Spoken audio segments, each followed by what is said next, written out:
I've heard a lot about Niki's work from lots of friends that have worked with her, and who were just like, she's amazing and you should go and do that. And I was like, yeah, okay. I've been trying to work with Niki for years, but her classes get booked pretty quickly, so it's quite difficult. I am teaching acting with passion, the approach to acting that I evolved over years and years, and it is it's a wild ride. Before I came to this class, I had just read the book, and as soon as I read one sentence in the book, which is, in rehearsal you get it, and then you just don't know what happened, that was exactly my experience. And I wanted to know how to get that experience back, how to know what happened, and just be in the moment. So I hope to achieve a truthfulness and trust for myself from this class. Here's this thing you love. You want to be an actor, you want to do it. And yet, there are things that drive you crazy, right? When you go to a casting and you prepare for it as well as you can, Yeah. and then you come out of the casting thinking, that was shit. Yeah. What else? What else? What drives you crazy? You know, I just feel very awkward all the time. Oh, maybe we can get rid of that. That voice in the head, whatever we call it, is the enemy. It may try to be seductive and make you think it's there to help you. It is never there to help you. Trust me. It never tells the truth. So we don't listen to it. And in fact, I have my own name for it. You could call it whatever you want. I named it because, you know, you're trying to visualize something, you're doing something, and you're getting all crazed, and there you are. And some very unhelpful teacher says, stop intellectualizing. The least helpful thing anyone could ever say. Because when they say that, the voice in the head says, you're doing it again. You're intellectualizing. Oh, you're such a loser. Why'd you think you could act in the first place? It's just terrible. And then we work harder. So because of that, I call the voice in the head the intellect. What happens when you look at the script and it has demands in it? The demand, you're going to need to cry on cue at that moment. And what happens to you physically? You float, you shrink. And then you actually think about it almost a page before. It's coming, it's closer. Okay, I'm gonna need to, okay, all right. And we get tighter and tighter, and any hope of tears, I mean, forget it. Gone, dead. No. And so, if you have to be sad, what do you do? What do you do, Lexi, to be sad? What do you Just think. You think of something sad. Yeah, and you do feel sad. Quickly, yes. Oh, I would remember when my cat Muffy died. And I would feel so awful. But then, all of a sudden, Muffy would disappear. And I'd go, Muffy, where are you? I need you. I need to feel sad. Come on. Come back, Muffy. And what I found out is the reason Muffy disappeared is that the visual cortex, the part of the brain that is vision, is the busiest part of the brain. And it moves so fast. And it gets bored very quickly. In fact, if you give it an image, it dissolves the image in a 17th of a second. So of course Muffy disappears. The visual cortex is saying, I'm bored with that, give me another one. You know? I was looking for a different way. And I was very lucky. There was an explosion of ideas around the whole idea of the mind-body connection. It appeared that we carry little subtle tensions in parts of our bodies, and that when we release those tensions, we release feelings. Whew. big feelings, wonderful feelings. And as an actor, I went, yes, yes. And the problem is that you can't really see them as clearly. But boy, when you're an actor, you know they're there. The tension in the jaw, they're all over. And those are those tensions from way back. The work and the emotions, a lot of them that we are going to be playing with, are from the first 2 years of your life. And you have no memory of that period, because the brain doesn't track memory at that point. It starts to track it a little later. 3.5, 4, 5 is when we start getting memories. So you don't have any remembrance of this, and it's probably just as well. Painful time. And so we will be finding all kinds of feelings that come from that, and of course, other parts of your life. I will not ask you for any personal information ever in this class. We will leave at the end of it feeling very intimate. And I will know no more about you than I do right this minute. Because your personal life story is yours. And no one has a right to that information. It can only harm you and make you crazy. The lovely thing about getting to know these emotions that have been pressed down with tension is that they're the emotions that live in the unconscious mind. And you will come up one at a time, and I will join you up there. I will touch you because I like touching people. And also because I have been doing this for a long time. And so my hands are very sensitive. And my hands can feel tensions that sometimes one can't see with the eyes.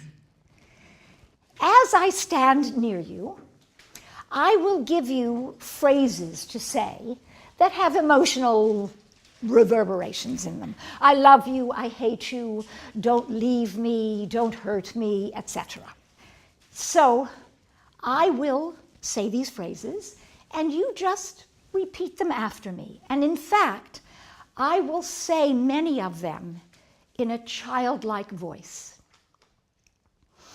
This is going to drive the men crazy. And the reason that I use this childlike voice is because we are dealing with young feelings. And if you speak in that childlike voice, you are using the part of your vocal cords that you used when you were little. Your ear will hear those sounds. Everything will reverberate in your unconscious mind. And so even as you go, oh, I hate this, try. Because I will say things like, I love you, please don't hurt me. Just imitate. And don't worry, don't try to, the actors then, oh, I need to make this more interesting. Don't hurt me. I like that line reading. Now, they're just words, and they're words that connect to feelings. All right, who would like to go first?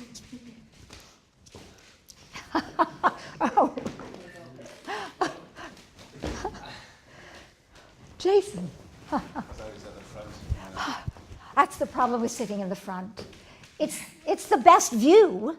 I'm touching this broken heart, and I'm going to touch the muscles right here that I call the guardians of the broken heart, because these muscles tighten in order to protect ourselves from pain.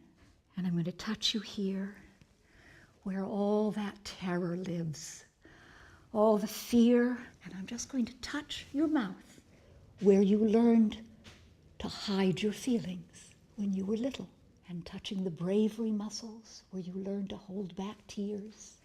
And I'm touching your throat where you learned to hold back screams. I'm going to tap your chin. Beautiful. To take a deep breath. Do you feel that little cold O in the back of your throat? That's where all those feelings rush out. If you put your hands out to reach and let your hands make little fist and open and fist and say, I need you. Do you say that? I need you. I need you. Please. Please. I need you. Please. I love you. I loved you. I need you. I need you. Please. Please. I was always afraid. I was always afraid. It hurts. It hurts. I love you. I love you. Please. Please. Don't be angry. Don't be angry. I need you to help me. I need you to help me. I need you to help me. I need you to help me. Ah! Ah! Help me. Please. Please. Beautiful, Jason. The hands have memory, and when we let these muscles release and talk, yeah, as soon as you did that, you could feel Yeah. something. It's so strange. It is strange. It's just that, like you said, it's in the memory somewhere. It's the in the subconscious body, it's in the somewhere. unconscious, absolutely. Where Yes. have you been all my life? Wow. Already, after a few hours, what an experience. You know, I'm feeling things I've never felt before, and I've been an actor for many years. It just grabbed my heart. I was crying. I could feel it all. I was exhausted. The connection you seem to have with those body movements is just astounding. You start to move that way, and then you say some words, and the connection you have with those words and the movement just releases things that I've never felt before. Afterwards, my heart is just pounding. My heart is just trembling. The whole, heart area was just trembling. Amazing. An incredible experience, and I can't wait to discover more of those feelings. Terrified, but I'm looking forward to what's happened next. Absolutely. That's what I'm here for. I'm going to do it. A combination of actor training that's kind of old-fashioned and not true, combined with the fear that one feels when one is being observed, tends to tighten the body and makes it hard for people to do simple things like gesturing, which we do in life all the time. I mean, how many times have you knocked over a wine glass or a water glass when you're at dinner because you're talking about something, or you're on the phone giving directions? No, go down the hill, and then you turn right at the petrol stick, and no one can see you, and yet your hand is moving. So towards the end of the first day, we deal with all that and how to let the body expand, and to use your hands the way they were designed to be used, which is to clarify language. What is the pole vault competition in the Olympics? You have a long pole, Yes, and there's like a runway. you got So it. then they run down the track with the Look at that facing hand. up, facing up, I believe, and then they run down, and then when they get to a certain point, they aim the pole into the That little, divot, and then it'll bend, and then they'll kind of shoot up. The legs will go up, and then they'll perch over, and then they'll like fall into them back.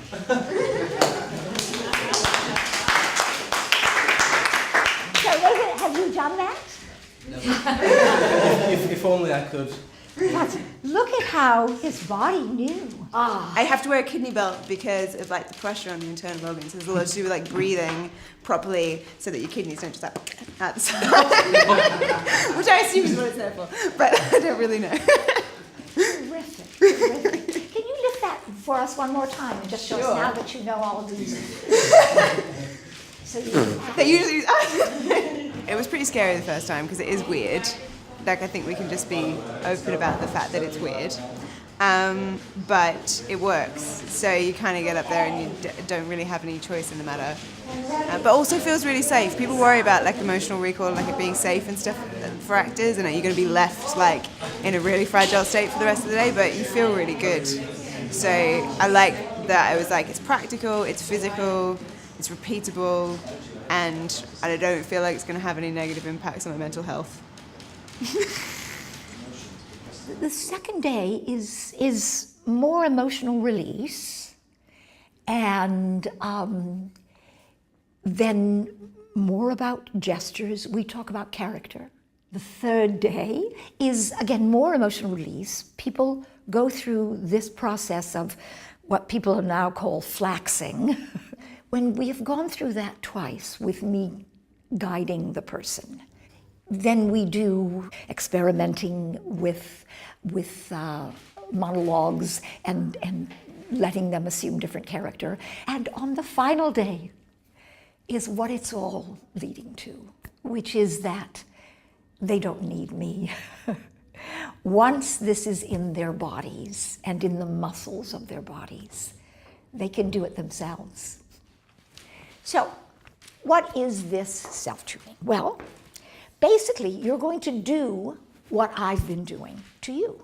We'll take you basically a minute, and I do consider it tuning.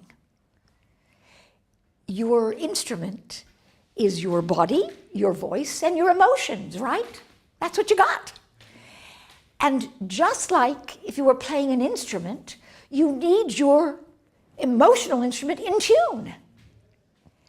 And so that's what we're doing, and getting you prepared to work. Okay? All right. Who would like to go first? And then afterwards you'll do your monologue, a different one, the same one, a song, whatever you feel like doing. How's that?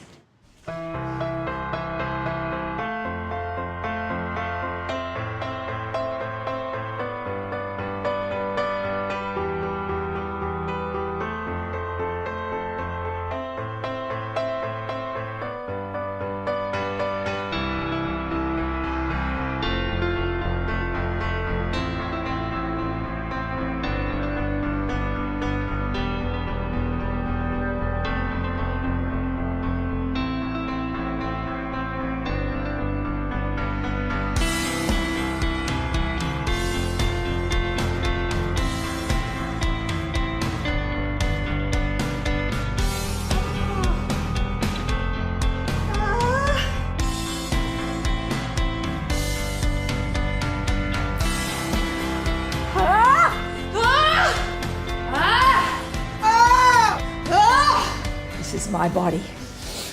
This is my body. I take. I take. I take. I take. For me. I want. I want. I won't. Power can do that. You get to think that because you can frighten people that they love you, or that you can love them, and the whole thing comes down to fear. Sick and pale with grief that thou, her maid, are far more fair than she. I just knew I had to get here, to stand here, and I knew I wanted you to listen. This was the boy that I had given birth to, and he was more defenseless now than he had been then. To sleep. No more. And by sleep to say we end. Or if sour woe delights in fellowship, and needy must be ranked with other griefs, why follow not when she said Tybalt stead? Sur ces histoires de cul là, avec ses caissières, ses secrétaires, moi je... Pondría la tierra empapada con la sangre de mi hijo. All pity choked with custom of fell deeds, and Caesar's spirits ranging for revenge with 80 by his side. This dagger's point ploughed up her too fruitful womb. and left to me the fame of a most glorious executioner. But if you don't let her little heart beat too fast and spread the poison around, then you've got every chance of getting here first. How did that feel? It felt great. Yeah. Very liberating. Gorgeous. Yeah. And so when I did the heart, yeah, it definitely touched something, you know. Wow. Yes. Frightening. It's very frightening, but lovely. Just real. Shaking still. I feel my heart. After watching everyone and myself doing it, just having faith and no fear. Yeah. This stuff, this acting with passion, this flaxing, this whatever you want to call it, is yours. It is in your body. And no one can ever take it away from you. My goal for you is to find great joy in your work. Thank you.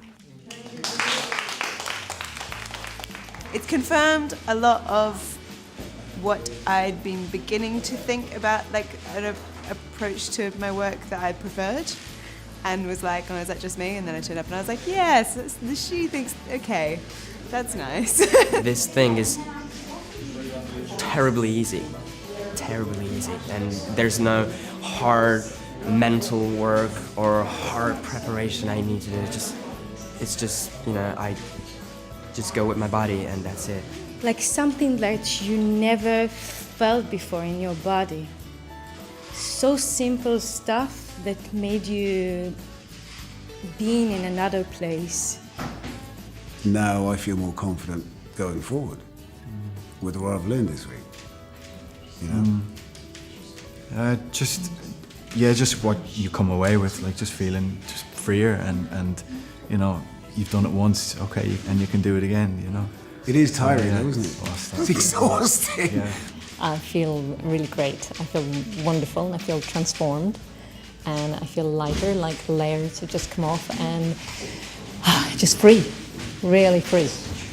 I mean, I've been like 23 years in the industry, and of all the teachers that I've been through, she's just gorgeous. So, I mean, that's, you know, I mean, that's all I can say. I hope they take away joy. that it's given them back the joy that they once felt in acting. That is my goal, is that this touches more lives because it brings people wonderful sense of themselves and a sense of all they can do as actors.